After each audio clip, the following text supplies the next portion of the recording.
that we have in the southwest geopolitical zone of the country. Earlier, I was asking a specific question when Malam El Rufai was phoning in, and he said in response to that my analogy or my description of the situation was flawed. I took that in good share, but he didn't answer the question I posed. Look, you talk about the Southwest, North Central. These two leading political parties in this election performed competitively. But what we see is that in the North, the PDP that in 2011 performed, by the votes they had, just as he said that they've wiped PDP off. So, and in the South and Southeast, given what is emerging from there, we all know. So APC has not had a strong showing in this election. And I've said that discounting the possibility of manipulation as is alleged, why do we have this pattern? Now, in the Southwest, you see that election was conducted, and the people who felt that they vote for the PDP, and they gave their reasons. And so, in the election that we've had in the Southwest, you then see that the margin is not out of this world. The margins are not significant as what you see. But in it's also significant to know that for the purpose of determining who wins the election in Ekiti, in Ondo, in all the 6 Southwest states now, both of these 2 leading candidates have the required 25% for the purpose of determining spread.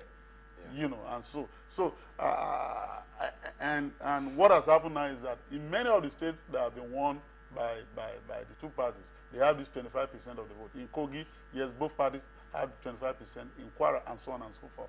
Now, the major issue in the North, which may explain the total rejection of the PDP at the polls, based on conversations we have with voters there, is because for them this was a single issue election. It was all about security and nothing more, because these were people who sort of, over the last 4 years have, seen bombs go off, have seen, children abducted and all that.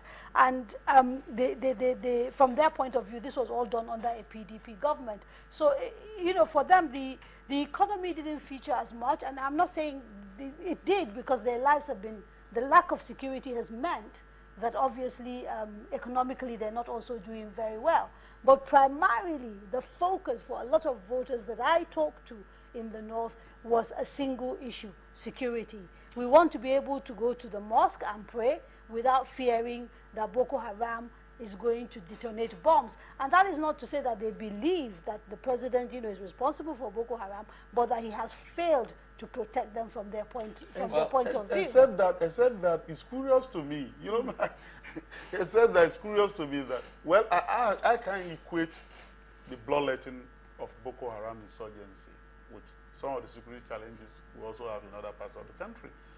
They're not the same. They are not the same, but the truth of the matter is that we also have insecurity in the South, and Southeast. I know. Kidnapping. I know a lot of people. The insecurity factor, indeed, may be a very strong one, but let's not forget that I think it's something that happens across the board, across the country. Maybe in the Northeast this time around, no, in the it's war, been very prevalent. Please, let's be clear. There's a war in the North. There's a war in the North. There's a structure. So let's not, an institution of violence in the North. At this point, let's just take a break, and when we return, of course, we'll be having the view from abroad as well. Our correspondent from New York will be standing by.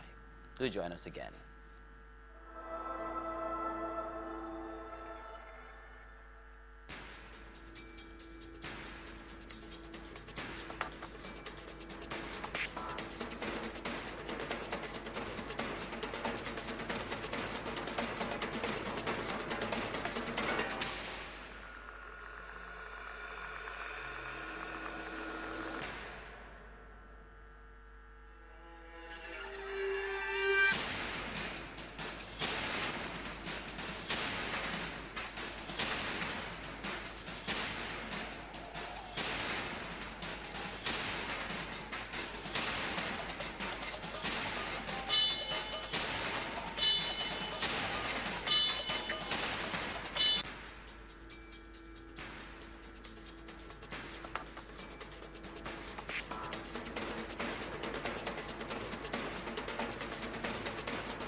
Welcome back. You're watching Nigeria 2015 on Channels Television, and now we are being joined on the line from New York by our correspondent in New York, King